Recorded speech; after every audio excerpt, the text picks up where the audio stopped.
Hope everybody's okay. See this here kind of end up in hand to hand combat with some barbed wire. But I'm alright.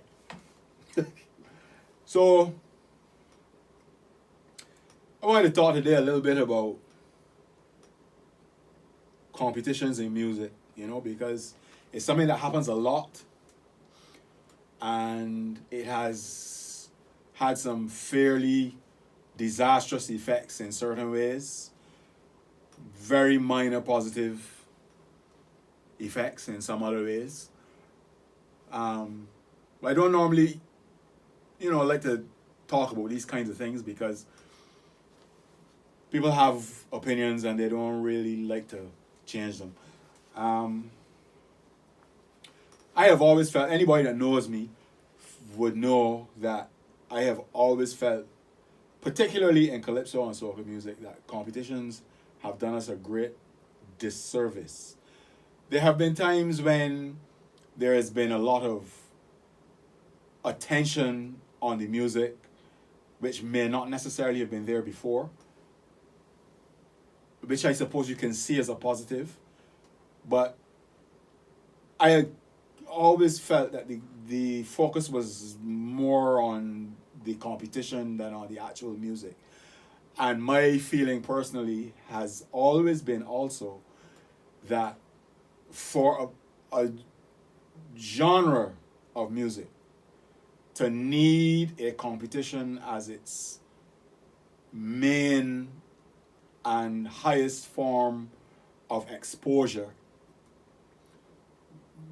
brings into question whether it's a genre at all. So,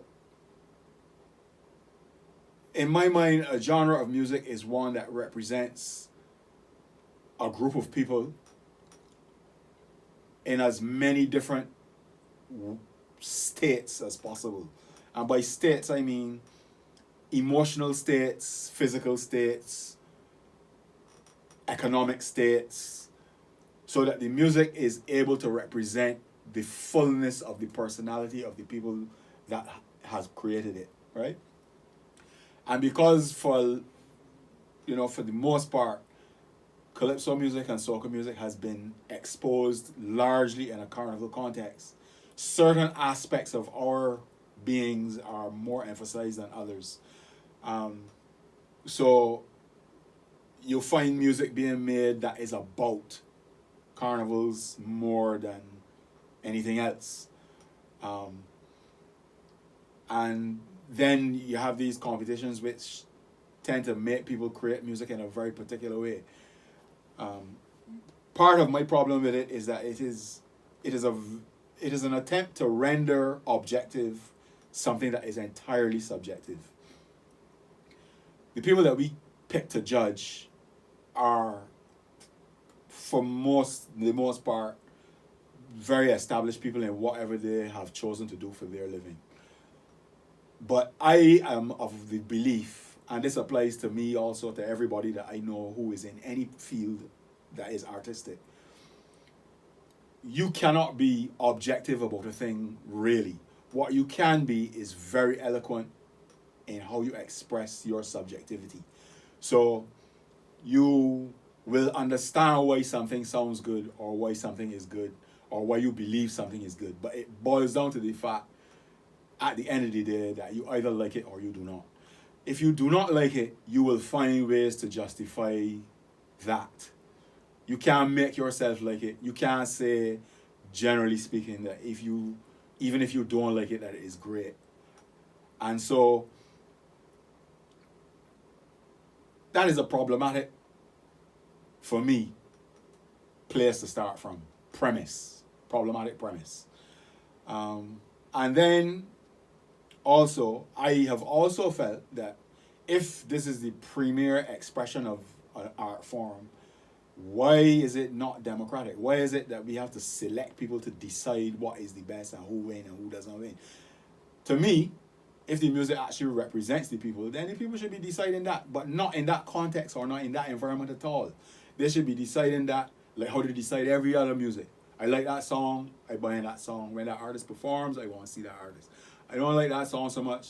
I don't need to see that person. And it takes on its own kind of balance, right? I mean, granted, money plays a lot in that, but it is a more equitable kind of balance to me than the way that things function now. And a lot of the people who are, a lot of the performers in my mind that are against the idea of not having a competition are afraid of what the environment that will exist without it would be. Because it is not easy to make a living trying to build a relationship with an audience where they get what they want, which is the only way that you will actually live, but at the same time you maintain a certain level of artistic integrity. That is a very difficult balance to strike, and it's actually not possible to know that you will do it. You can only know you will do it when you have done it, right? And so there's a great deal of fear. There is a certain degree of stability in what a competition offers, which is that, you know, they have these ridiculous points and they, you know, separate it and say you have lyrics and melody and what. So you can actually sit down and strategize how you can fit into this thing because you know who the people are that judging. And so to me, that takes away from the, it takes away from the originality of the artistic expression, and it also takes the audience out of the actual consumption of this thing, right? The other thing that I would like to say is that, you know, if you look, for example, at American Idol and all these other nonsense shows that they have, you don't really remember the people that win. You remember Simon Cowell because he's, you know, particularly at the beginning, he was extremely rude and, you know, insensitive to people's emotions, you know, under the guise of being to the point. And in a way, we kind of enjoy that kind of thing, much like with the Donald Trump, you're fired kind of scenario. So that's why, in my mind, it brings a certain kind of gladiator-like behavior to the thing, which is really the opposite of what it should be. And then also, you know, if you gain somebody $100,000 for singing one song and they win, for example, that person, in a sense, is one of the highest paid performers on the planet. I don't know very many people anywhere in the world that get paid $100,000 to sing one song. And then most of the time, it's hard to see where they can sing it again after that. So a competition, to me, is more, it should be, if it does exist at all, should be a means to an end. It should not be an end in itself. It should be a means of discovering. Those types of things usually happen behind the scenes, where you find people who, you know, have talent and you develop them and then you launch them on the public when they are in a more developed state.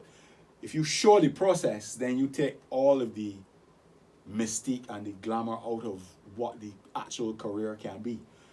So it is, to me, interesting that at this point there is the appearance of the removal of one competition. I really feel it should done away with both. I know you get cursed for saying things, but I mean, I hear the reasons. I don't know if that's the real reason. I don't know, that's not my business. But the people who are afraid of it not existing should be a little bit more challenged by the possibility of what can exist in its absence, because in a very real sense it has pulled us back for a very long time, and we can see the possibility of a brighter future musically if we are not focused on this one event for a whole year. Don't make no sense. It is a ridiculous proposition in a when you think about it, right? To me, as I said, it's just me. Most of the music that I have produced in Barbados that has been very successful was in spite of that, not because of it. It was actually, in a lot of cases, created specifically to counteract that. So, for example, like here are two examples. When Edwin came to me with Voice in My Head, I kind of structured it and recorded it and produced it in a way that it did not fit into the existing commentary type thing. And I listened with great interest to all the conversations that I had about how it's not a calypso, and it showed me the competition, and it showed me this, and why you can't just make a song? You know what I mean?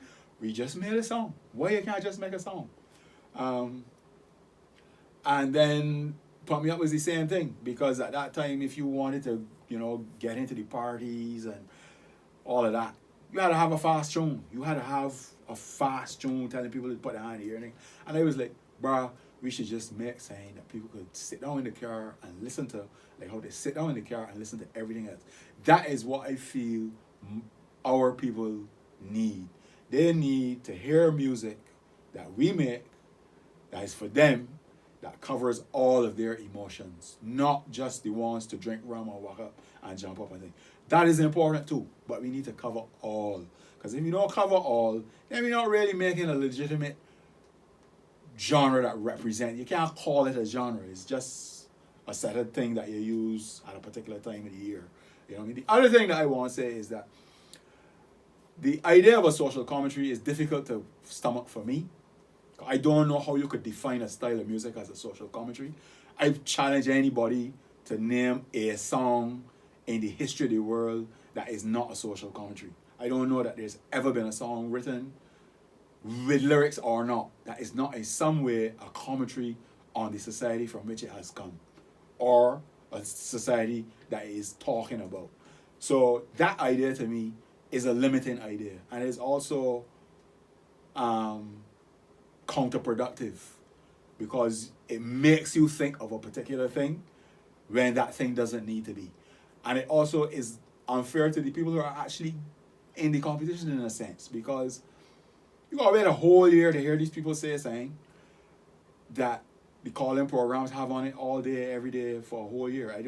It is hard to see how you would make that work now, you know what I mean? So that music should be either made all the time or made differently at this particular time, if you all understand what I'm saying. I am thinking about these things. I mean, I am very clear in my mind about the negative aspects of what a competition can do and has done, not only to music in the Caribbean, but further afield. And so, it's just for me to kind of stimulate your thoughts. I mean, I know how people be like, nah, man, that got to happen. You know what he's talking about. I understand all of that. But, just take 30 seconds or 3 minutes and just sit down and think about it for a bit and think about what the possibility could be in its absence, because it is a worthwhile thing to consider. And for now, we're gone. Love you all. Bye-bye.